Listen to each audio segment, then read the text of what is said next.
Glad you're back with us at the Phoenix International Raceway. Our extensive coverage continues. It's time to set the field for tomorrow night's race, the 26th Sprint Cup race here at PIR. The second of two practices today for the NASCAR Sprint Cup Series competitors. Kurt Busch, a former winner here. You'll hear that phrase again. Fifth fastest, fourth fastest, another former winner at PIR. Tony Stewart in his Chevrolet, trying to win for the first time as an owner. Jeff Gordon, yep, another former winner, the most recent winner on the circuit. He won, of course, at Texas 2 weeks ago. He was third quick. Second quick, Juan Pablo Montoya. In fact, folks, he was good in both practices here on this 1 mile oval. Second quick for JPM, the quickest. Well, we've said it often today. We're going to say it again. Jimmie Johnson, quickest in both practices, has 3 consecutive wins. He leads all categories here over the last 10 races at PIR for wins, top 5s, top 10s, laps led, you name it. Jimmie Johnson is the man here at PIR, going for his 4th consecutive win. Jamie McMurray bouncing back from an incident in the first practice, 8th overall. His teammate David Reagan 9th. Casey Kane also rounding out the top 10.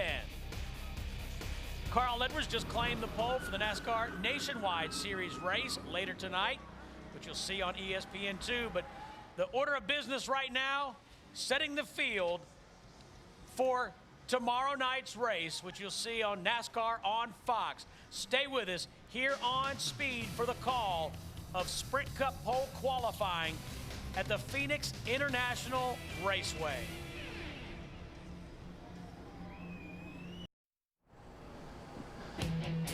See those two people at the top of the picture? They are about to see the most exciting round of qualifying all week. Today. The NASCAR Sprint Cup Series is set to run for the pole for tomorrow night's Subway Fresh Fit 500. Carl Edwards has just won the pole for the Nationwide Series race, trying to duplicate that. To do so, he's going to have to get past that whole fleet of Hendrick-powered Chevrolets, all of which have been quick. Martin Truex as well. There's Juan Montoya was atop the board for a while. There's a lot of contenders for the pole here today. A lot of folks have run well. Well, we've had, you know, the good thing about this this weekend, we've had a lot of practice. I mean, you know, a couple hours and we had a little timeout and then an hour and a half. So guys have really been able, I think, to maximize their cars for qualifying, and then they get to work on them afterwards. So I think today you're going to see maybe one of the best qualifying sessions we've seen all year. And I think one of the closest, Larry. Well, but I think one of the big factors, Mike, is going to be that track temperature that we were looking at a while ago, the air temperature, because we saw even in that second practice, guys that ran a fast lap, they had their hands full, especially off of turn 4. You raise the ambient temperature about 10 degrees, that maybe raises the track temperature 20 or 25 degrees. I think we're also going to see a lot of guys out of control during this qualifying session. Well, we expect everyone will run 2 laps, and for many drivers that first lap may be not a get up to speed lap, but a see what you got lap. Yeah, but I like guys out of control. Well, let's start with Marcus Ambrose. He will be our first of 48 qualifiers. That means when we get to knockout qualifying, that 5 drivers will go home. One of the things we got to watch in this qualifying session is overdriving the turns. Overdriving turn 1, overdriving turn 3. And here's what happens. When you get through 1 and 2, you get through, you say, man, that's the best I've gotten through there all day. As you're on your qualifying run, you blow turn 3 because you haven't been going that fast all day. So here's the Clorox Bash's Supermarkets Camry. Clock's in at 27:19. Steamy lap. Yeah. I mean, we didn't see anybody that fast in practice. He pretty much used it all up coming off turn 2 that time. He gave bobbing and weaving a whole new meaning as that wall was coming at him. Packs it into turn 3. Whole car just looked like it was good for 1 lap. This lap, the car is not as tidy as it was on the first one. Well, I think that second lap pretty much tells the tale. Is about a half a second slower. Might have to get a little Clorox, clean that right side off, but otherwise she's in good shape. Though that's a sporty first lap. Sporty, very sporty. Here's Krista with one of the quickest drivers in practice today. That's right, Mike. 6th quick in Cup happy hour. Mark Martin, and you said you were extremely happy with the car after that final practice, and that says a lot coming from a guy who's already had 2 poles this year. I've had a couple of lucky laps this year, but really fast race cars. We haven't found the magic in the race setup just yet, but we've run really good anyway. And this is the first race this year that I was happy with the car in happy hour and race trim. So I don't know if that's going to help us any or not, but if it does, we should be really good. Guys have given me great cars, and I'm having a lot of fun. This is a blast. All right, thanks, Mark. We'll see what it does for qualifying, but that should be a huge confidence booster for the race. Thanks, Krista. Mark goes out 9th. Casey Kane did race runs for most of the 2 practice sessions, and then right at the end, his Bud machine popped up to near the top of the board. Yeah, they waited late in the game, Kenny Francis and Casey, to make that practice qualifying run, but when they did make it near the end of that second practice, it was right there at the top, close to it. Casey's qualified top 10 in 3 of the 6 races this year where we've had time trials. I like the way that car looked. That shot from the rear, watching him kind of slide it up over the hill into 3 over there, it looked really good. Just looking right here, right coming off turn 4, it looks like he got there close to what Marcos Ambrose, and he will at a 27.16. Beats Marcos by 3/100ths of a second. I think one of the reasons we're seeing some increase in speed from practice there, if you look at turn 1, that grandstand is starting to add some shade to that end of the racetrack. And I think the sun's starting to get down far enough, but it's not beaming down on 3 and 4 like it was in practice. This lap could be a little quicker. And is. Yes. 27.14. Fire breather. Coming up, Casey Mears, Kevin Harvick, and Jamie Mack.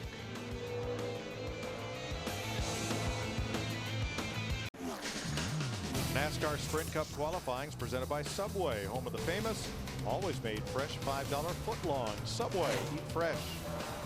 Brought to you by the Polaris XP sales event going on now until April 30th.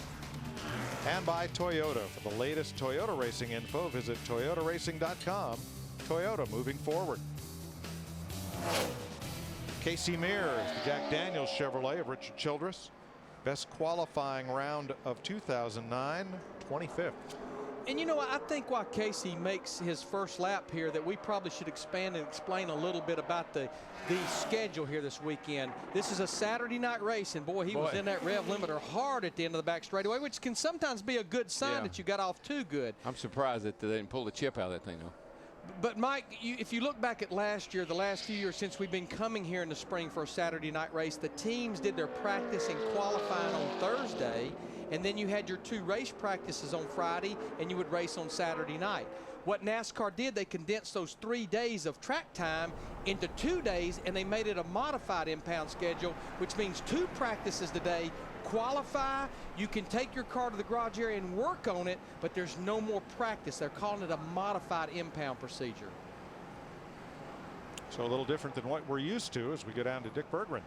With Marcos Ambrose, and this guy usually has a smile, but the smile he had when he took the helmet off after that qualifying run, well, that was a record smile. Did you have any idea you were that fast? Just shows you how little I know, because I thought it was like a 27.90, and when he said 19, I had to ask him a second time. Frankie Kerr, my crew chief, just you know, I really messed the second lap up, but so I just got a lot to thank my guys for. We've got Clarkson in the car for the springtime here, and it's just really exciting to get into the Cup Series. And you know, every day is a surprise, and that qualifying was definitely surprising. I just didn't think it was going to be that quick.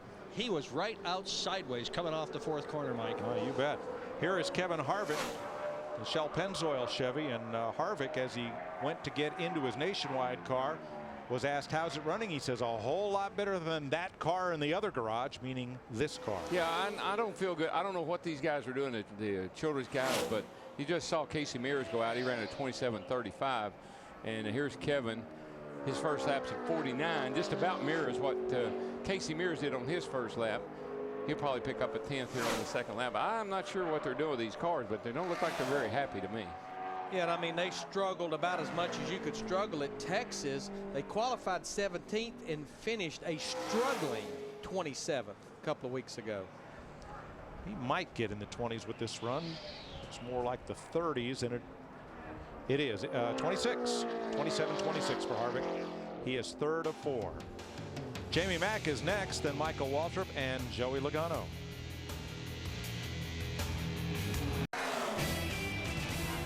Jamie McMurray in the Crown Royal, Irwin Tools Ford, got up against the wall very early in practice, but rebounded to post a couple of good times.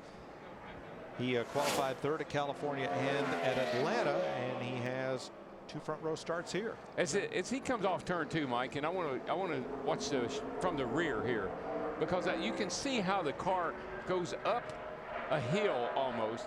Once it starts right here, it's kind of going uphill right there, and then it goes downhill. See how that car drives down that hill? And man, that can really get you loose if you overdrive that part of the racetrack. This lap may be a little better. I think it definitely will be better than his first lap, 27-24 to a 27-17. He moves up to second. Krista. Well, Dale Earnhardt Jr. was pretty happy with his race car in practice. Said just missing a little rotation in the center. Is it going to be a pole sitting car? Well, I don't know. It can be. Jimmy's lap, those guys running in the 20s in practice, man, that's really fast. But we've been good with our car all day, and we didn't get it quite as fast as in qualifying trim, but we were right up there, so we'll see what we can do. All right, a 2-time winner here at Phoenix. Thanks, Krista. Michael Waltrip in the Napa Toyota is one of 4 drivers in this field who was here in 1988 when we ran the first race in what is now the NASCAR Sprint Cup Series on this speedway. There was a bridge overturned for then, and for many years to follow. No longer. Used to come into the racetrack, cross the back straightaway there, second turn, and now we got a beautiful tunnel and many amenities. A lot of improvements to what was Buddy Job's track back in the day. You know, Michael has had, he's not had a top 10 start at this racetrack, but he has had a runner-up finish and 2 top 5s here. Yeah, he was driving the DEI car, the 15 car, when he had that 1 second place finish where I thought he was going to win the race. Led the race a great deal and got chased down, I think, late by Greg Biffle, if I recall. Yeah, that was the first time we came here in the spring back in 2005. Now, his first lap, good enough for 5th quickest at a 27:34. But as we've seen 4 of the 5 cars before Michael, looks like he's going to pick up on lap 2. Lost a little bit through the middle of 3 and 4. So he'll move up to 4th quickest at a 27:25. Next, Joey Logano, then Greg Biffle and Mark Martin.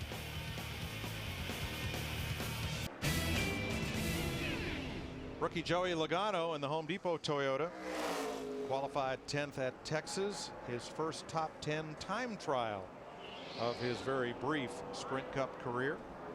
35th in owner points, right on the bubble. He just got out of the Nationwide car, and I think that's something that they've sort of struggled with. Looks like this car is a little more stable for him today, but if you watch his hands in there, one of the things he does, he really oversteers this car.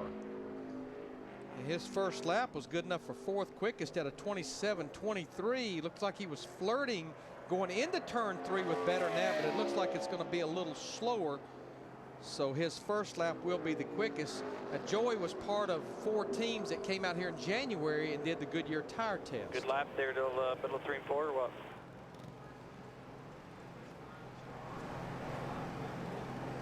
Let's join Dick.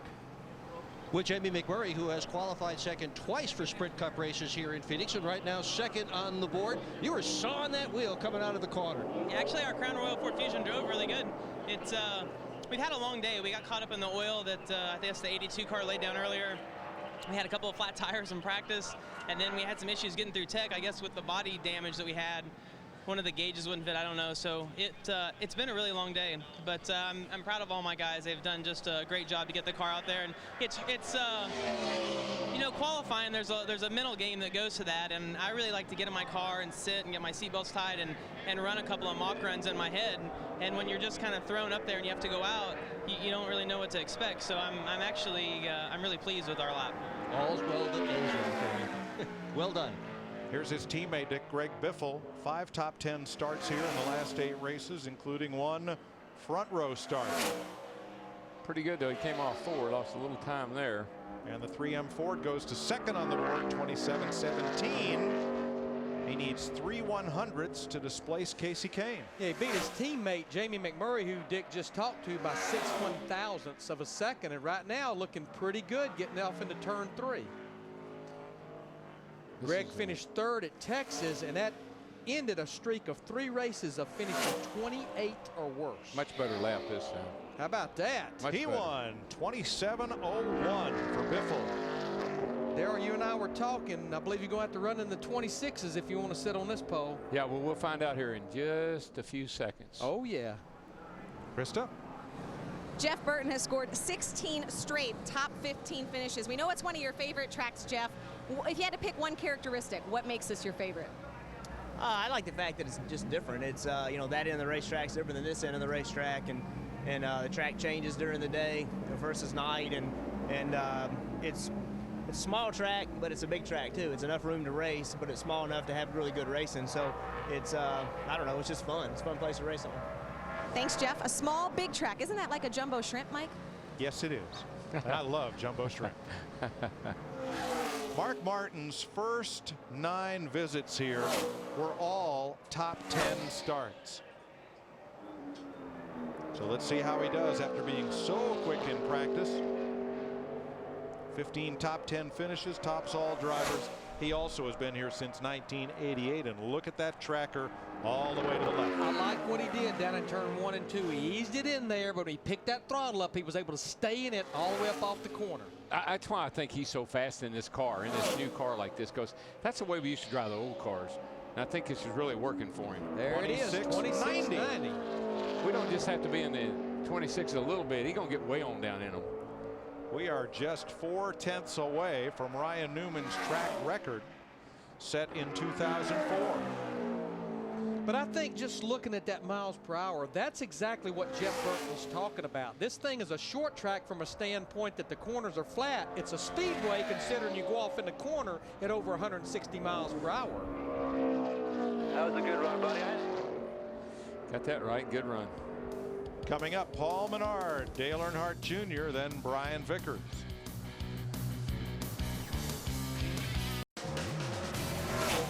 Paul Menard, the peak antifreeze Menards Ford, qualified 5th at Texas. This is his 5th trip to Phoenix. Look where he is now. 9th here last time, and he had a great qualifying run in the Nationwide car, and he is P2. And you know, I think we're seeing a pattern here. Go back to Texas. He had a great qualifying run, a great race run in the Nationwide Series car. He backed it up in the Sprint Cup Series car, as you mentioned. Mike, top 10 in Nationwide, and here he is 2nd so far. That's a great run. Here's Dick. He's got a good crew chief. With Mark Martin, who told the crew sorry he didn't do better. But man, you have got this number 5 car absolutely alive. Give yourself some credit. No, these guys got it alive. I just thank them for letting me drive it, man. I didn't do it right. I don't know what I did wrong, but it wasn't right the second lap. Really thought I had a lap going, and I got down there, and I don't know if I got in too easy and carried too much across the center, or if I'm just crazy. I don't know, but I should have went faster than that. I know that.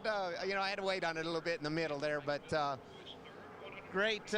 It's just awesome to drive this stuff, man. I'm just having a blast. He is the fastest man in Arizona. He is for now, but here comes Dale Jr. in the National Guard, number 88. Drove her in a little too hard.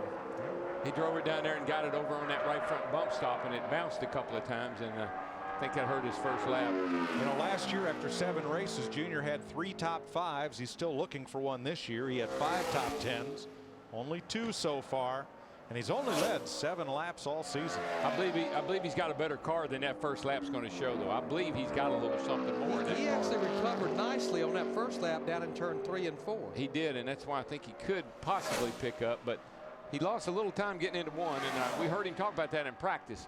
However, now and then it'd hop over on that right front. Tell you what, Daryl, she keeps coming down. Let's see if he can get through the middle of turn 3 and 4. It'll be close. I don't know if he can. I don't think he'll match what he ran on his first lap. He's 4th right now with an 04, and the second lap is a 10. Slowed down just a little bit.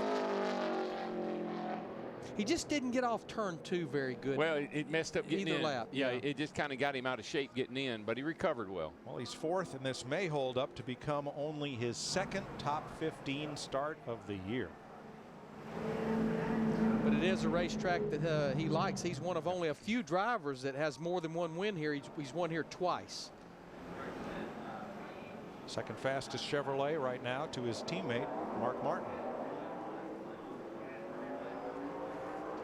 Brian Vickers is next. Vickers began his career at Phoenix with top 6 starts in 5 of his first 6 attempts.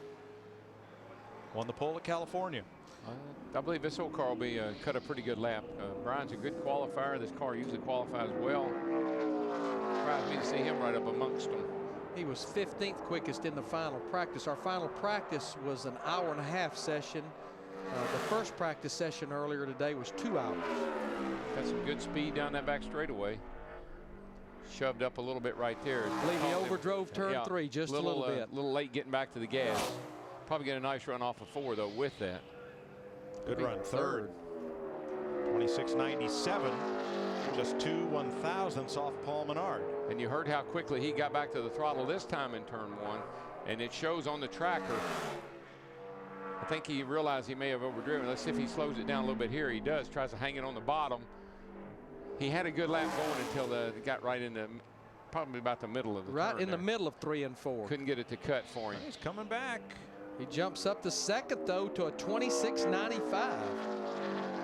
Mike, I think you're going to be right. You talked about it at the top of the show. It's going to be one more tight qualifying session. And don't forget, at the end of it, 13 go or go homers, 8 will make it, 5 will go home. And in practice, those guys were all bunched together. Yes. Yeah, very tight grouping there. Nice run for Vickers.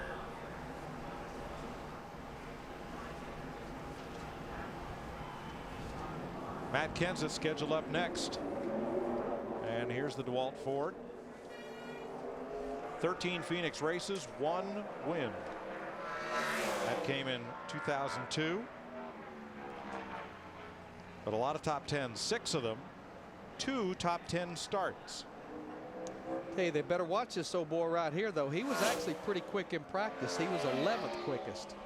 Well, today is the 17th, so he could settle on the pole.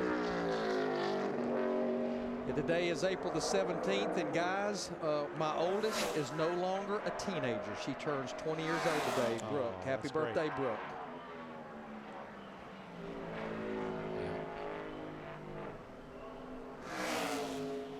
I don't know about you, Larry, but when I say things like that, it kind of makes me tear up a tad. Oh, I'm telling you, it's hard to believe. I'll always remember it was between the Martinsville and the Wilkesboro race in 1989 when she was born. Yeah. I'm Martinsville and Bristol. Look at Kenseth here. As the tracker's bouncing around between 1st and 6th, and now it fades. And he's 6th on the first lap with an 08. 3rd fastest Ford. Matt got that top 5 finish at Texas last couple of weeks ago, finished 5th. That was his first top 10 since winning those first 2 races of the year. 6th for Kenseth.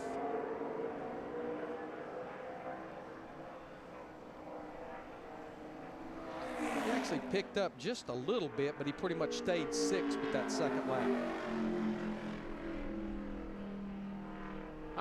I'm not totally shocked that they're running this fast. I knew they'd be faster than what they practiced. I just wonder if these guys had any idea they were going to run this fast. And the reason I say that, I think about the 07 car that was bumping the rev limiter, on his qualifying run. I just think this schedule has kind of disjointed things a little bit with the modified impound procedure, where I think, yeah, your focus is on getting ready to race. That's the big picture, but you want to qualify good. So you throw some things at it before qualifying. Yeah, well, because this is a pretty short race, like you said, you better get good track position from the get-go, because it's hard to get it back. Denny Hamlin, the FedEx office, number 11, racing for the March of Dimes this weekend, and he's on it. That had the look of a top 5 run. Well, he was real good into 1, and he was right on the apron through most of 1 and 2 there, but he got a little lost a little speed up off of the corner. See if he can get it back. Looks like the car might be a little tight off. Yeah, he gets in good, gets through the middle good, loses a little bit late exit of both ends. Yeah. Hamlin won the pole here in his first Phoenix start. 4th on his first lap. Second fastest Toyota to Brian Vickers. 27.01 for Denny on lap 1. 7 trips to Phoenix, 4 top 10 starts. I believe he caught the rev limiter getting into 3, and kind of saw a big ball of fire come out of that thing. And you know, a lot of times, I know with Mike Skinner, Darrell, we absolutely would use that rev limiter to keep him from overdriving. Slow him down. He didn't have a rev limiter, he just keep going to Tucson. Jeff Burton, Clint Boyer coming up.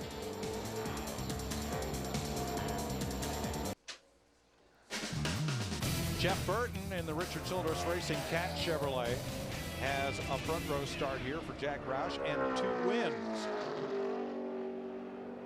11 top 10s, all in his last 15 Phoenix starts. Comes in here 12th in the points, just 16 points in front of 13th place, and he's completed all but 4 laps of competition in the first 7 races this year. If this man would qualify up near the front every week, he'd get a lot better results. And I know I'd say, well, duh, but I'm just telling you, that starts the 4 back. Yeah. Spend home half the race or better trying to catch up, get up to the front. 7th with a 27.05 for Jeff Burton. Dick? Well, it's no surprise to see Brian Vickers up in the front. He has, after all, qualified here second twice, third once. What was it like out there? It was good. You know, I mean, that was definitely the best the car has been. You know, I have to commend Ryan and the whole crew. They did a good job today getting the car better throughout practice, but made some great decisions after practice that I think really helped the car. And the driver did well, too. Thanks, Dick. Jeff Burton handily outqualified teammates Kevin Harvick and Casey Mears. Here is the 4th Richard Childress car, the Cheerios Hamburger Helper number 33 for Clint Boyer. Brought a brand new race car here this weekend, and when you think about Clint, of course, he comes in here 4th in the points, but he's sitting now at 80 consecutive races without a DNF. His last DNF was here at Phoenix back in November of 2006. And that says a lot, not only for Clint, but everybody that works on these race cars at Richard Childress Racing. So that means 1 more DNF ties Kevin Harvick's record. Yep. Attaboy. 1 more race without a DNF. Well, yes, that's what thank you. Yep. Thanks for fixing that up. Wow. Darrell, it's almost like, you know, you see that shot from behind, and it's almost like they launch off, like you're riding a sled, you launch off the crest of the hill and then come on to the downhill for turn number 3. And it actually feels that way in the race car. You feel the car come out from under you almost for a second there. That's why when the race gets started, you won't see it so much right now, but you will actually drive your car onto the apron getting into 3, because it just gives you a little bit more room to slide the car in there a little bit better. Boy, his first lap was terrible. Of course, he was not that good in practice. He was 16th of the 16 cars. He's going to better it. Maybe just get inside the top 10 on lap 2. He will. He'll be 10th. Picks up about 0.4 of a second from lap 1 to lap 2. But Darrell, you can see more and more shade showing up down there in 1 and 2, which means speeds are going to get faster. Liking that. John Andretti, Elliott Sadler next. John Andretti clocks in at 27.57. He's the slowest of 17 in the Taco Bell Chevrolet. One of the guaranteed starters, as are all the top 35 in Sprint Cup points. If you're looking for Carl Edwards, he goes off 21st. Tony Stewart 24th. Jeff Gordon 29th, followed by Martin Truex. And Kyle Busch goes 35th. Elliott Sadler will be the 18th driver to take time. But first, here's Kristen. Well, Mike, when it comes to a Phoenix qualifying session, there have been 4 times where we're talking to this guy when it's all said and done. Will we be doing that again today, Ryan? I'm not saying no, but based off practice, it's going to be a big challenge. The Haas Automation Chevrolet was 24th, and we made some big changes.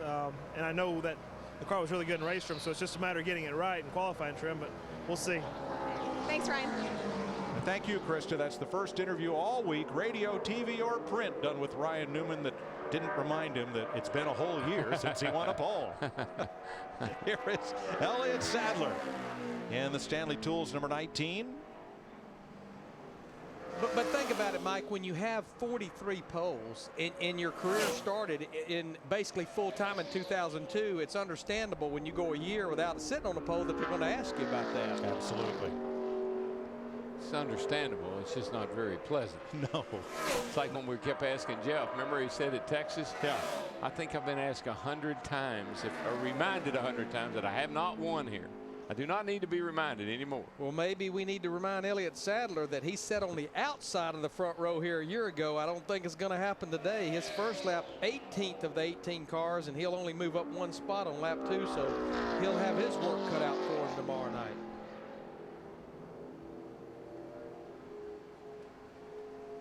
His teammate Casey Kane right now, the only 2 Dodges that's qualified so far, he's 9th. Really have a lot of front grip there. And the disappointment in his voice matches the stopwatch. Yeah, I tell you, when you hear a driver that the way he seems so dejected and down, you know, no enthusiasm, need something to jack these boys up a little bit. The king needs to go over and give him a lecture. Jimmy Johnson has been fast, I'd say all weekend, but all day. All the on-track activity for Sprint Cup has been today. Trying for a 4th straight win.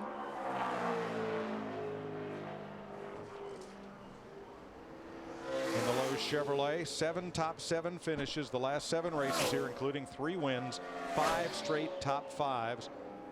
And last fall here, he won from the pole. Oh, this old girl looks good. Yeah, I mean, he eased her down in there, picked that throttle back up, lost a little bit late exit of turn 2. Got up a little bit, Larry, up off at 2 there. Man, he got the rev limiter. But it looks like he eased it down into turn 3. Maybe had to feather that throttle just a little too much, picking it up. You can see the tail come out just a little bit. This won't be a pole run on lap 1. But that was a nice controlled slide off of turn 4, Darrell. Not one of those toss and catch it slides. But that's what I see this car. It looks like it's just a little too free for him. It's causing it to chase it up the hill. But it might, if it's a little too free on lap 1, sometimes she'll tighten up a little bit on lap 2. Yeah, but I think popping that good. rev limiter. Tail so end. Close. It's just stepping out with him ever so slightly, causing him not to be able to get the throttle all the way down. Johnson holds 4th with 2 identical runs. Coming up, Sam Hornish, Carl Edwards, Kurt Busch. Sam Hornish, the Mobil 1 Dodge, made his first Sprint Cup start here. He has 2 Indy Racing League wins here. And this year has 2 top 12 starts. 17th at a 27-28 for Hornish. I bet he down on lap 2. Bet he never had an IndyCar move around quite like that thing was. No, sir. But yeah, one of those wins was his very first career win in the IRL series. 2 top 20 finishes, including Texas. 17th, also had a 16th at Las Vegas. Phoenix is a very unique place. Here's a look at our true value track description. It is a 1-mile oval, but it is asymmetric. Different banking at each end of the track. What'd you say, Bud? Kind of asymmetric. That's it's not the same at both ends. It's not symmetric. A circle is symmetric. You know, an oval is symmetric. This is odd. How about odd? And it is different, very different. But not only is the banking different, just the whole configuration of the 2 ends is completely different. It's not even spelled like you think. Here's Carl Edwards. I hope not. In the 99. I really do. In the Subway Ford. Carl is on the pole for tonight's nationwide race. He has a pole here. It came in the fall race of 2007. And 6 top 10 finishes in 9 attempts. Well, maybe a top 10 run. He'll be 9th, just in front of his teammate Matt Kenseth. So right now we have 3 Roush Fenway cars, 6th, 9th, and 10th.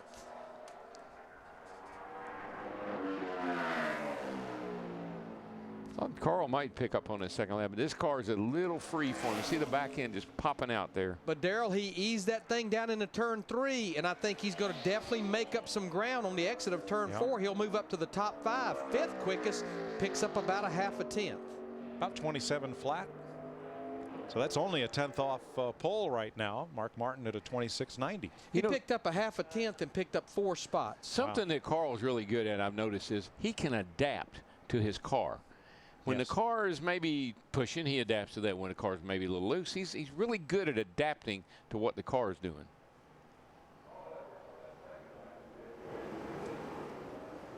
So 2 Fords in the top 5, Paul Menard and Carl Edwards, as Kurt Busch comes out in the Miller Lite Dodge for his qualifying run. 1 win here in 12 starts at Phoenix, and he started second that day. That was 2005, driving for Jack Roush. 7 top 10 qualifying efforts here, all in the last 9 races. This will be his 300th career start this weekend. He tells a story the first time he ever attended a Sprint Cup Series race. He was 13 years old here. His dad brought him here in 1991, and he got his picture made wearing a Rusty Wallace t-shirt standing in the 2-car pits. Wow. Little did he know, or little did anybody know. How about this lap? Good lap for Kurt. And I'll tell you, he's holding a pretty wheel. He's not fighting that thing one bit. Not quite, though. Second quickest. Oh, 2/100ths of a second. 26.92. That car looks good, though. I mean, he's really just nice and steady. He's not fighting the steering wheel at all. Car is very consistent. He looks like he's maybe on a little better run. He just didn't quite get through the middle of 3 and 4 quite like he wanted to. I don't think it's going to quite get there. Nope, falls off 1/100th. So Mark Martin, Kurt Busch is your front row right now, with A.J. Allmendinger and Tony Stewart next. A.J. Allmendinger in his second trip to Phoenix.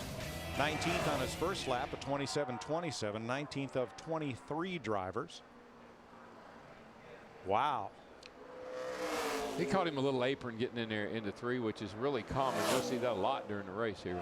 He's going to pick up, though, from lap 1, 27.15. He moves up to 14th.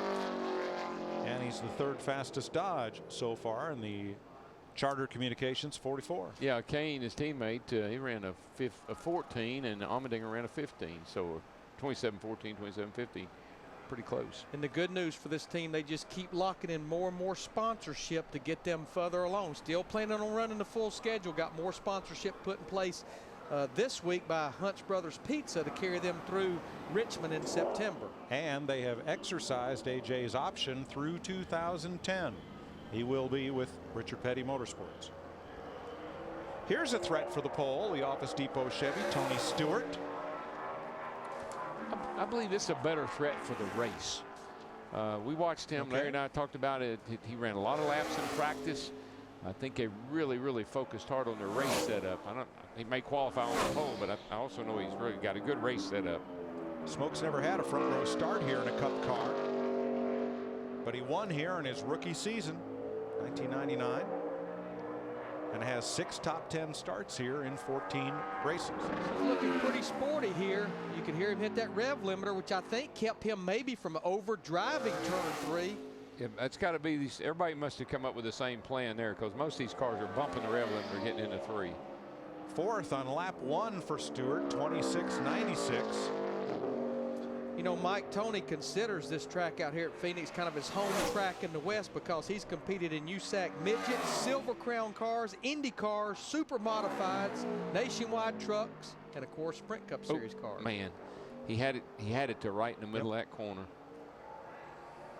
She wiggled and wobbled and got away from me.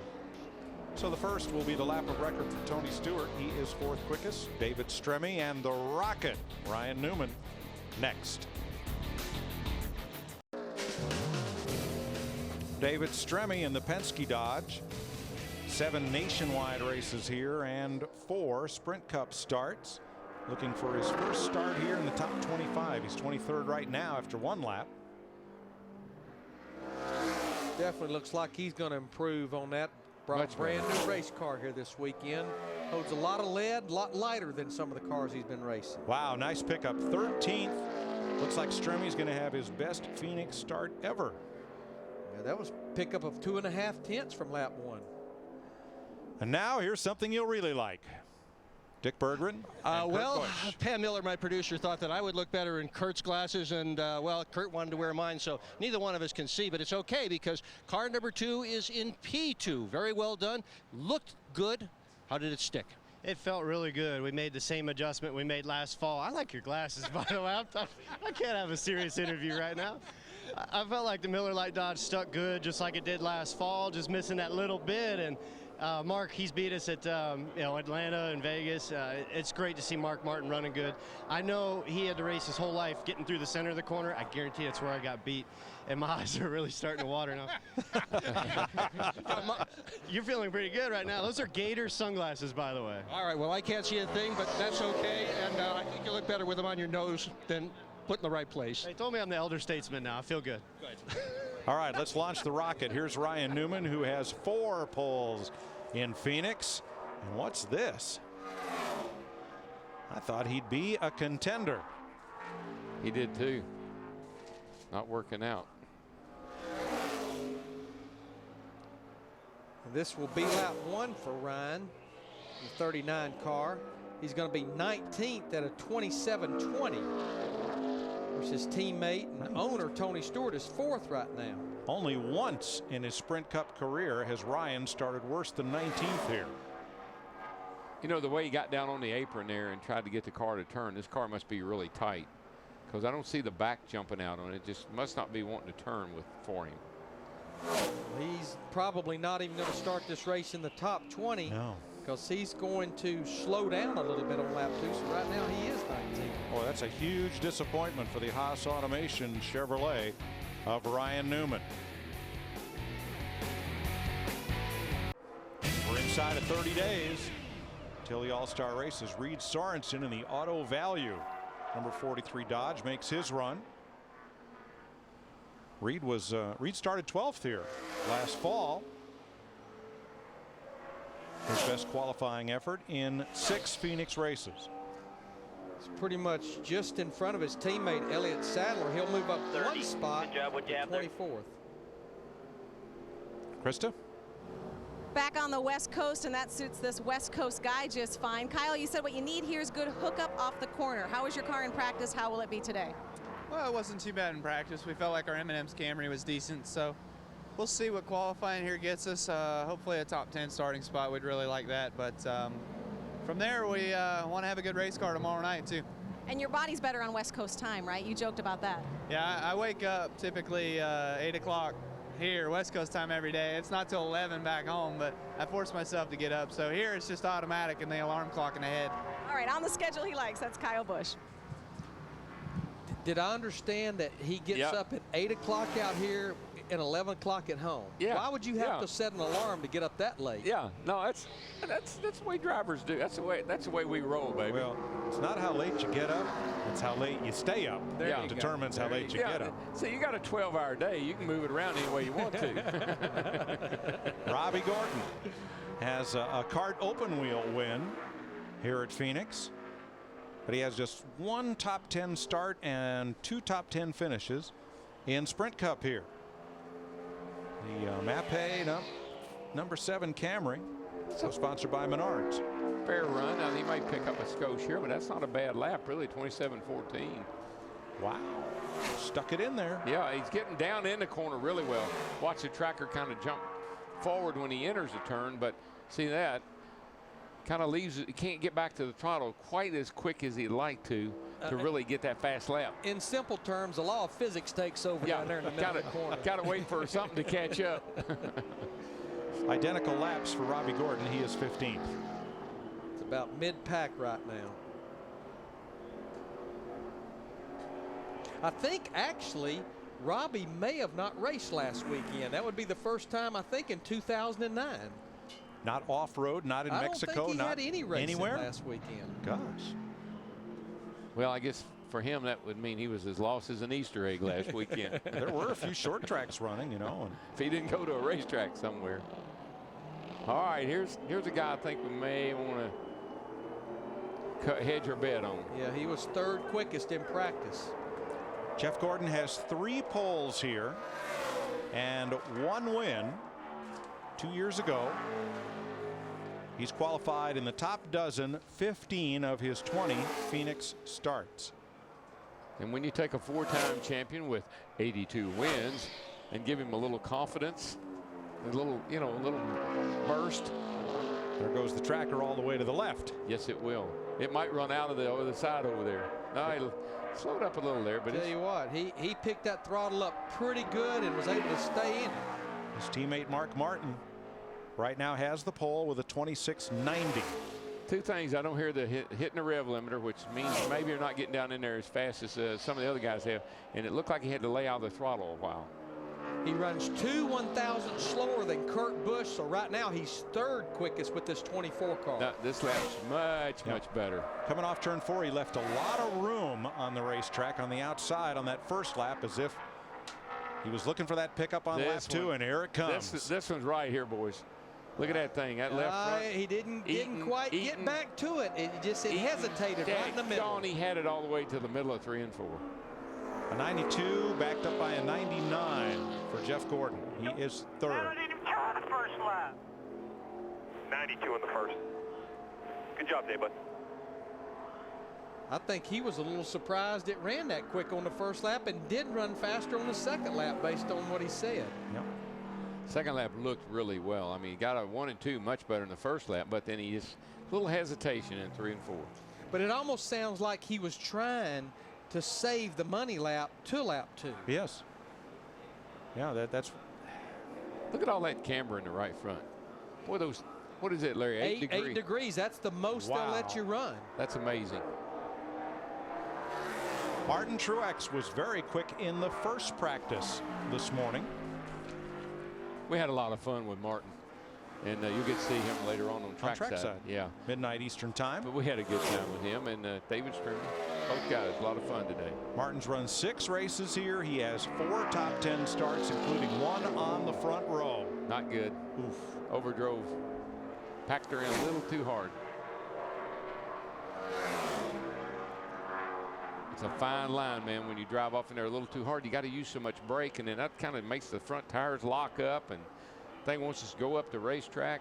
Now you got to come back here and cut you a smoother lap this time. Yeah, keep digging, man. You're fine. You're all right. Kevin Mannion is crew chief.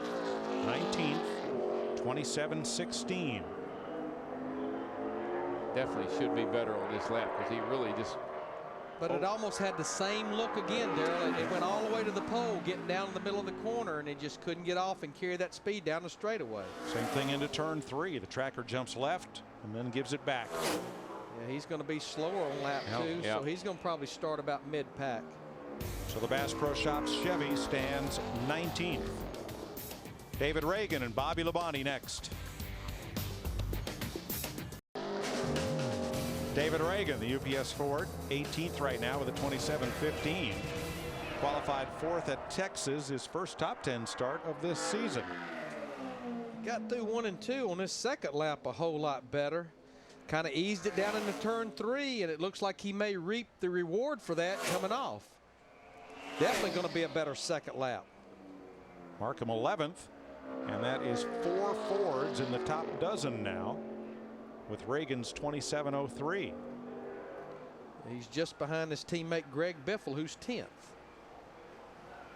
Dick? Jeff Gordon is right now 3rd on the board, but both in your conversation with your crew and the look on your face when you got out of the car, you weren't happy. How come? Honestly, the lap felt like it was about 20th. I was really expecting them to say that.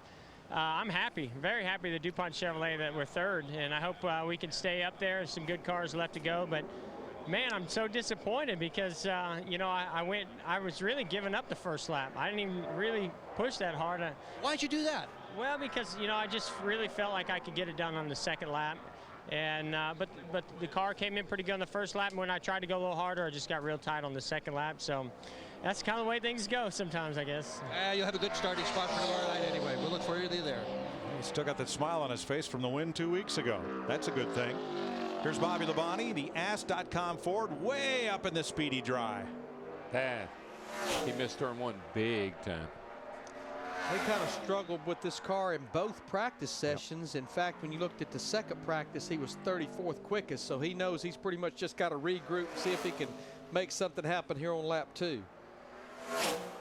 9 top 10 finishes here, 6 top 10 starts. And it's going to be back of the pack for Bobby Labonte. Man, he may get a good recovery here. He just blew that first turn on that first lap. He can come back a little bit, I think. Didn't really get off turn 2 that great. When you don't get off turn 2, the backstretch here is actually pretty long. You pay the price all the way down the back straightaway. I tell you, if you got off a turn 2, at least I think we do up here. If you hear that thing hitting that rev limiter, that means you got off that corner carrying a lot of speed. He might have brushed the wall on that second lap. If he didn't miss it by much. Picked up about a 1/10 and a half, but he's still going to be 32nd out of the 32 cars.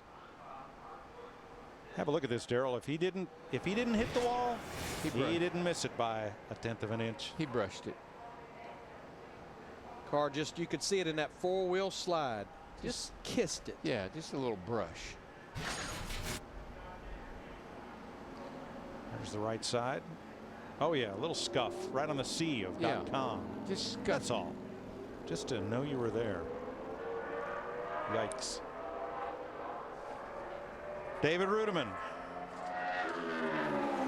had a fuel pressure problem, cost him a little bit of practice time this morning. His Texas pole, one of 4 top 10 qualifying efforts in the 6 races where we've had time trials this year. They've been pretty solid in qualifying, been pretty solid in race. Of course, he's 11th in the points right now. I like the way this team's been operating. David's doing a great job driving the car, and they're doing a good job calling races for him. I really like what they're doing. Yeah, I won't be bold enough to say they could have won the race at Texas, but I think overcoming that pitting out of the box 1-lap penalty to come back and finish 11th, I think that showed a lot of strength. I do too. 24th for David, 27-23 on the first lap. Wasn't he better in practice than that? Yeah, he was 11th quickest in practice, or 13th quickest actually. Looks like a little better second lap. He's going off into turn 3. Well, he cut that corner short, though. He didn't really take it all the way out to the wall, getting down into 3. May not hurt him. No, he's still going to get a pretty good pickup out of this. Look at this. He really made a good run back to the line off turn 4. He'll be 7th quickest. Wow. And he is the 8th driver to go around the track in under 27 seconds. He's 7th quickest. He took a shortcut back there. He didn't use the whole racetrack. And it worked. Worked out fine. He's a good little qualifier. And right now, Mark Martin is quickest at a 26.90. Casey Mears is 30th at a 27.35. 4.5 tenths from first to 30th. Rudiman is the 2nd fastest Toyota. He's 7th. Brian Vickers is 4th. Denny Hamlin is 10th right now. 3 of them in the top 10. Mark Martin, I'd say he'll get his stopwatch out now because this could be a strong candidate right here. Juan Pablo Montoya in that 42 car. It's either going to be feast or famine, Larry, for the Target Chevrolet. Juan does not have a top 10 start here at Phoenix, but I got a feeling tomorrow will be the day. Well, remember how I told you got to kind of be real, kind of work the pedals, the gas and the brake. Good road racer, probably got a really good feel for what getting down in the corner without using too much brake. Although he got up off the bottom pretty good getting in there. He was 2nd quickest in that final practice. Cut the lap late in the practice. Doesn't look like it's going to happen here on lap 1. Going to need the speed here coming off 4 for lap 2 to be the good one. He's going to have to pick up quite a bit. He's 22nd at a 27.17. Much better into turn 1 that time. But it's almost a mirror of lap 1, paid the price off turn 2. I'm not going to be very happy about this considering how they ran in practice. Well, famine then. Car doesn't look bad. It must be a little snug with him. Might squeeze up into the top 20 here. He does. 17th, 27.14. A pickup of only 3 100ths, but it meant 5 or 6 positions. Things are pretty tight back there. This continues to show just how tight it really is. There's only 5 cars at 27.14. Right. Tonight, Martin Truex and David Stremme guest on trackside. You'll see it at midnight Eastern time from here in the desert. How many Hammond burgers were consumed during that show? They brought a little bit of everything from the Speed Cantina to serve to us. We were not short of food. One more driver before knockout qualifying, and it is Kyle Busch. The M&M's Camry. Won a pole here in 2006, driving for Rick Hendrick. And won here in his rookie season, also for Hendrick. Yikes, up the hill too. Sometimes you can get away with that, but most time it is not a good thing. Depending on how long you're out of the throttle, but based on what I'm seeing, so far so good. He might know something nobody else knows. He was 16th quickest in the final practice session. Let's see, though, if he eased it down in there, Mike, trying to really pick up the throttle. He gained a little bit, but I don't think it's going to get enough to get him up to the pole. But he's second quickest at a 26.92. But wait, there's more. There's more. That's by the way, 3 cars at a 26.92, the second, third, and fourth place cars. Up on the chip. It's a good thing. He eased it down into turn 3, but you saw the car wiggle just a little bit as the car took a set down at the bottom of the racetrack. Just not a lot of speed in that second lap if you really lay on that first one. Good job, dude. So Mark Martin hangs on by 2/100ths to the pole. As we move to knockout qualifying, Chevy first. I'm sorry, guys. Toyota second, Kyle Busch. Dodge third, Kurt Busch. Chevy, Toyota, Chevy, Ford, Paul Menard. So knockout qualifying, and there is the way they practiced. If practice speeds determine the grid, the bottom 5 right there would be the go-homers. But they each have a 2-lap turn of the clock to see who races and who heads home. Now you're talking about holding on tightly to that steering wheel. And we think that the gap right in here is going to be a pretty tight one for that last spot. And I don't think those practice times, I don't think they're indicative of what we're going to see, because if you look at the top 35, we got guys that somewhat struggled in practice, like Kyle Busch at second, and then you got Juan Pablo Montoya that was second in practice that right now is 18th in qualifying. I don't think this is a predictable qualifying session. David Gilliland for the Racers Group in the American Monster Chevrolet. Jumps up there to 24th. That's a pretty nice lap. 27.17. That's respectable. You know what's amazing, though, is we watched final practice. Darrell and I pretty much concluded that you better run in the 27-second bracket if you want to run the race. I think it's going to take a low 27 based on what we've seen so far. You got that right. That's a great lap. 27.17, right in there with everybody else. 2 of them. 27.17 on both laps. 2 1,000ths of a second difference from lap 1 to lap 2. So he had 71, backed up with a 27.17, and he was maxed out. Here on April 17th. On the 17th. Well, why didn't he qualify 17th? Yeah. He's going to save that. Okay. Maybe he'll finish 17th. I think that's it. And I think he'd be tickled to death to finish 17th. I think he's also going to be tickled to death, be 24th. Yep. Now we have no past champions that will be in this go or go home, so it's pretty much the fastest 8 of these guys. They will be in the show. In fact, there's I don't know the dog's name, but that Martin Truex Jr.'s dog taking a little golf cart How ride. do you know that from Because that shot? I know Tuna that's driving the golf cart. I wondered, because looking at that end of a dog, I couldn't tell you whose it was. You were getting nervous that I knew that. Yes, was I Martin was. Truex Jr.'s dog. Wow. We think the dog's name is Lexi. Larry has always been right behind the lead dog. Where the view never changes. That's right. Scott Speed. Sometimes it had to do with the weather. 38th in owner points. I thought that was Marley myself. A little bit of a slide there, but this has a top 20 look to it. Yeah. These guys missed the show at Texas a couple of weeks ago. Right now, he's 17th quickest. He becomes the fastest of the 2 go or go home. Well, I think when you look at Vickers up there, you know, in 5th place, obviously they've got a pretty good package for here, and so he's taking advantage of that. They struggled a bit in the first practice, but then seemed to get their arms around it, and that's a good lap. And I don't know that they really struggled, Mike. I think just talking to Jimmy Elledge, the crew chief, they were going to work on race setup only in that first practice. And they had that oil leak also, Yes. which Now, that's kind of ironic. 2 27.10s. Gilliland was 2 27.17s. I just guess that would tell you they're maxed out, right? That's all there is. Dick, tell me you're not going to trade glasses with Kyle Busch. No, I would let Kyle Busch keep his own glasses. Okay. But we certainly do congratulate him, as his crew chief Steve Addington is doing right now. Right now he is in the second position, but during practice you didn't show that kind of speed. Where did it come from? Well, it just put together a solid lap. It wasn't a great lap, but it was a good lap, Dick. But you know, these guys do a great job on this M&M's Camry, and got to thank Steve and Wesley, all the guys that worked so hard over the offseason. These are our struggle points right here: Phoenix, Loudon, Martinsville. You know, we felt like we gained a little bit, so not a lot, but a little bit here today. Hopefully that shows something that maybe we've gained for tomorrow. And after that qualifying run, he sat in the car and helped Peter Jellin mark the windshield for tape.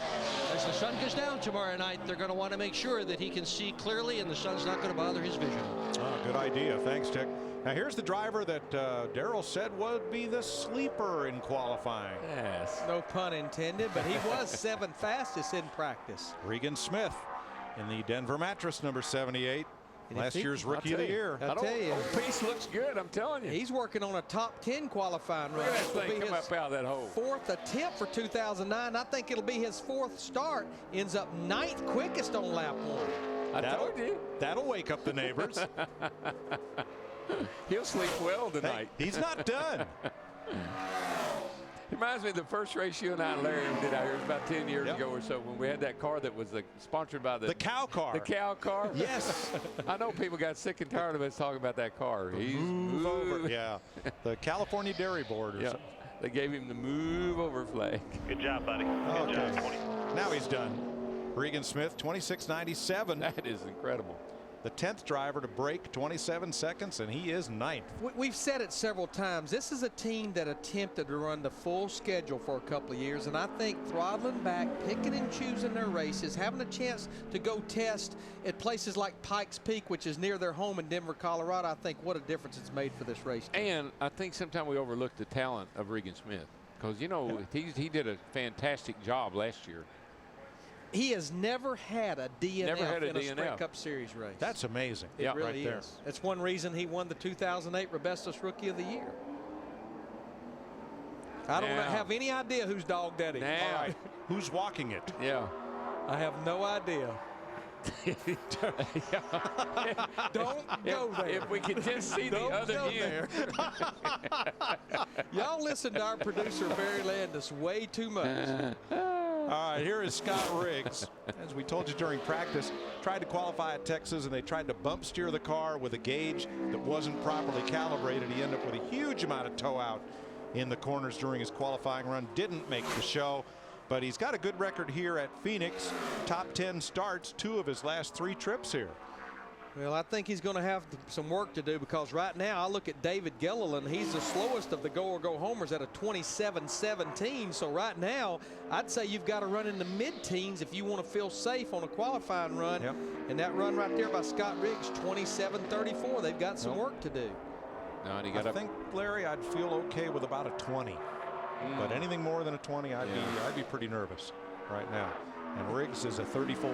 He got way up the racetrack off turn 2. Yep. And I think he used a goodie up on the tires in that first lap because he slipped sliding away here. Second lap is slower, and Scott Riggs is the slowest of our go-or-go homers so far. That's nail-biting time.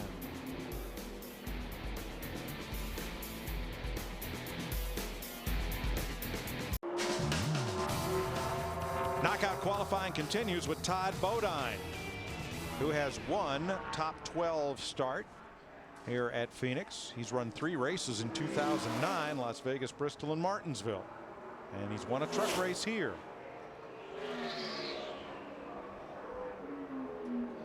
Well, it's not going to happen on lap 1 for Todd. 27.54.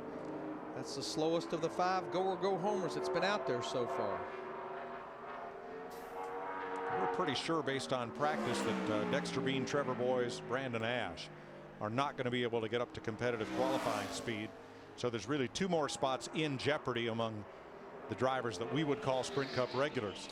I wouldn't count that 51 out. Just that Dexter Bean, he was right on the cusp of getting in. Todd will slow down on lap 2, so right now he's even got a little more nail biting than Scott Riggs in that 36 group. He's the slowest of the 5 who have run so far. So from here on rather, we will start locking drivers into the field, because you have to beat 5 to be sure of racing here tomorrow night. Tony Raines, the Quality Concrete number 73 Dodge, will be next.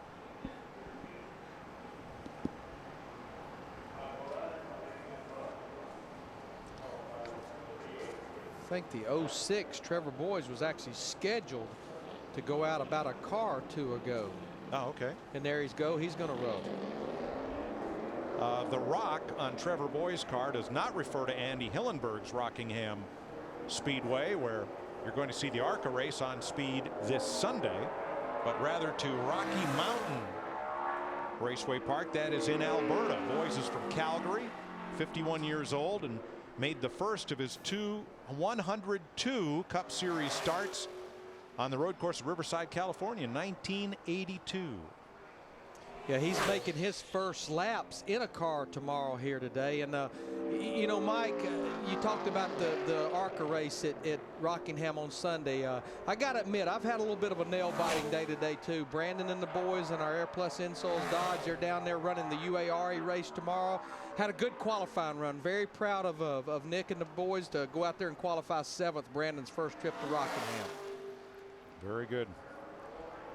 Trevor Boy is going to have a tough time making the show here. Looks like he will lock in Regan Smith. That is the green line over in 9th place. 29.71 on the first lap. The last Cup race that Trevor Boy's competed in was 1993 at Pocono. But he's one of 4 drivers on this entry list that ran the first Phoenix Cup race. Michael Waltrip, Sterling Marlin, Mark Martin, Trevor Boys. Well, if you look at the speed, just going into the 3rd turn back there, he's about 15 miles an hour off of the speed that we're seeing off the fast cars. So Trevor Boys locks in Regan Smith and will almost certainly be one of the go-homers.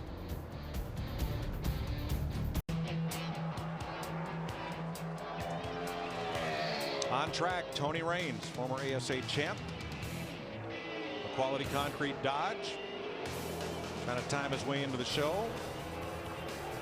14 hours of NASCAR on your TV today, including the Bashes 200, the NASCAR Nationwide Series race that tonight at 9 p.m. Eastern Time will air over on ESPN2. Mike, you did Nationwide Series qualifying. I think it's a Carl Edwards, Joey Logano front row, isn't it? Yes, it is. Tony Raines by no means safe with that lap. 27.49. This should be pretty good news for Scott Speed right now, who's 18th quickest.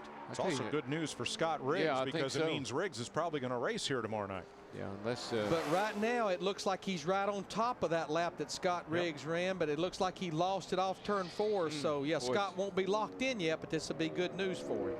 So Smith and Speed are in. Gilliland would be the next to lock in. Unless, of course, Joe Nemechek, the next car, locks himself into the field.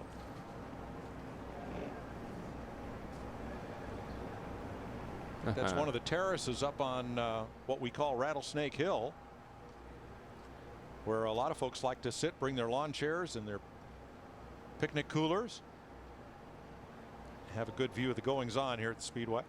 Mike, it's one of the neatest settings I think that we go to, you know, here in the middle of the desert, and you'll see all these fans on top of that hill tomorrow. It's just what an awesome place to come watch a race. And I've been up there. That's such a great view, particularly right at race time, right when the sun's starting to go down and set, and the cars out on the racetrack with the lights on. It's a beautiful sight. Krista, didn't you do a show opening from up on top of that hill? Oh, yeah. Yes. Krista, didn't you do a show opening from up on top of that hill? Hey, I did. Yeah, the Truck Series, well, I guess was Camp Craftsman, now the Camping World Truck Series race last November from up there. It was beautiful. Sunset. It was absolutely gorgeous. Krista, it was the most beautiful opening of a show I've ever seen. Oh, I thought you were saying that because of me. I did not not say that because of you. So no, you were all a part of that. It was really beautiful. But I did not get bit by a rattlesnake, but I did hike up and hike down. So I had the potential to, but came through unscathed. Well done. All right, the green line here, that is David Gilliland. Joe Nemechek, 30th right now. Right behind Gilliland. If Joe picks up, he can lock himself into the show. Otherwise, it means that Gilliland will race tomorrow night. Now, Joe missed the show at Texas. That's the first race he's not qualified for since missing the Daytona 500. Really into that rev limiter, like we've heard so many cars getting it off into turn 3 at the end of the backstretch. It's kind of good news and bad news, really. Good news is you're going faster and you've gone all day. That'll lock him in. The good news is he will be locked in because he picks up on lap 2. So Joe Nemechek is in. And next, we begin to send cars home from Phoenix. Stick around. 5 cars to go, and 5 cars will go home. The flames on this Dodge Charger belong to Brandon Ash, who's competed in 4 Cup races, including one here at Phoenix. That was this race in 2006. He's 31 years old, from Oregon. His father, Ed, a noted engine builder, is his crew chief. And I think Ed still builds the engines for this car, but he's got some work to do. Probably needs to pick up about a second if he wants to think about racing tomorrow night. He is quicker than Trevor Boys, so he sends Boys home, but he moves to the bubble, and that will lock in David Gilliland. So Trevor Boys is out. The 4 drivers in jeopardy right now that have run are Riggs, Rains, Bodine, and Ash. Yet to go, Marlin, Mayfield, Bean, and Blaney. And I had a fan ask me, you know, if you're not in the top 35, how do you end up, you know, why are you qualifying like Regan Smith's 9th? That points don't have anything to do with your qualifying position. It just has to do with you getting in the race or not. And so just because you're outside the top 35, that doesn't mean you got to start 36 or worse. You can still start in the top 35. Right, right. Yeah, you can even sit on the pole. Yeah, I thought Joe Nemechek was one example I used. Here's the Miccosukee Indian Gaming Dodge for Sterling Marlin of Columbia, Tennessee. Last April's race is the only Phoenix race ever held in the Sprint Cup Series for which he has not qualified. This is one of those cars I'm just not sure. You know, he looked like in practice he was going to be fast enough to get in. When it was all said and done, though, he was only 42nd quickest, and it's not going to happen the way this first lap is going for Sterling. Now that green line is Scott Riggs, who is 36th. Now Mike Bliss got this team qualified for Texas a couple of weeks ago, and next week at Talladega, Brad Keselowski will be driving this 09 car. And you got a feel for Sterling because he had a fast car at Martinsville. And qualifying got rained. He was 13th quick, and he got rained out, and he didn't make the race. But I'm not sure about today. He's trying to do it. He is quicker than Todd Bodine and Brandon Ash, so his run will send Ash home, but Marlin's just 2 spots away from the bubble. He's quicker than Tony Raines by 2 1/100ths. His run will lock Scott Riggs into the race, so Riggs will race Tommy Baldwin's car here tomorrow night. But I tell you what, that pickup of a little over a 1/2 of a second on lap 2, I think that may being the difference in him racing and not racing. I think you're right. It looks to me like certainly Mayfield, we don't know what he can do. That's kind of the wild card here. And Dexter Bean, and then Blaney, who's been real fast in practice. So Ash is out, Boys is out. The bottom 3, Marlin, Raines, and Bodine. Here's Jeremy Mayfield, looking to qualify for his 4th race of the year. He's been coming here since 1994 as 1 top 10 start and a runner-up finish while driving for Roger Penske, in which he led 46 laps. The big red Toyota. And I know even though we only had even though we had 3.5 hours of practice today, 2 practice sessions, all this group worked on was practice qualifying runs. They didn't worry about the race because their race is to get in the race. Todd Bodine is on the bubble at a 54. The green line is Sterling Marlin at a 37. It's not going to happen on this first lap for Jeremy Mayfield really at all. Not really even close at that speed.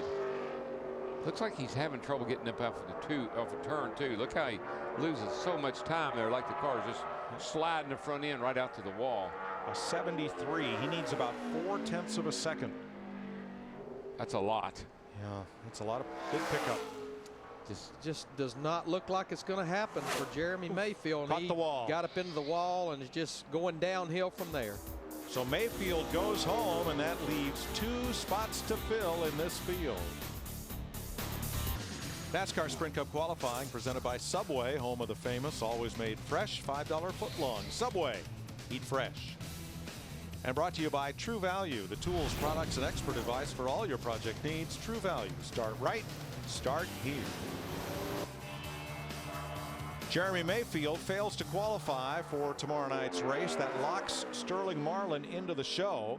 And on track right now, Dexter Bean, the 22-year-old from Westby, Wisconsin, missed the show at Las Vegas, trying to make his first Cup start. He's a full-time ARCA driver. Not going to happen. No, I thought he'd run a little bit better than that, but not good enough. 27.75. That will lock Tony Raines into the field. So now we have the battle between Todd Bodine and Dave Blaney. 1 car left to go. That 66 car is normally pretty fast. And oh, by the way, Mark Martin is still on the pole. 66 car ain't that fast. Prism Motorsports versus Gunselman for the final spot in the field. Todd Bodine driving for Larry Gunselman. Dave Blaney for Prism Motorsports. I bet he'll be in the top 10.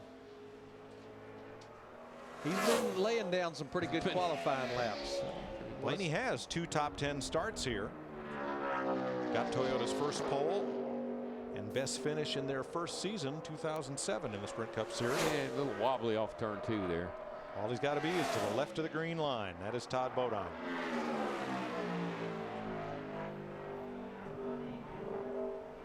Unless he really gets off turn 4 good, he's not going to have a lot of cushion here on lap 1, but it may be enough. Well, I didn't bet much.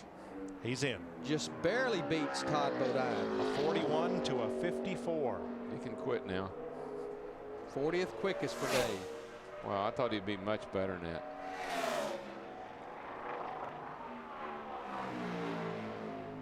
He's going to go ahead and run this second lap, just trying to better his position, but he definitely will race tomorrow night.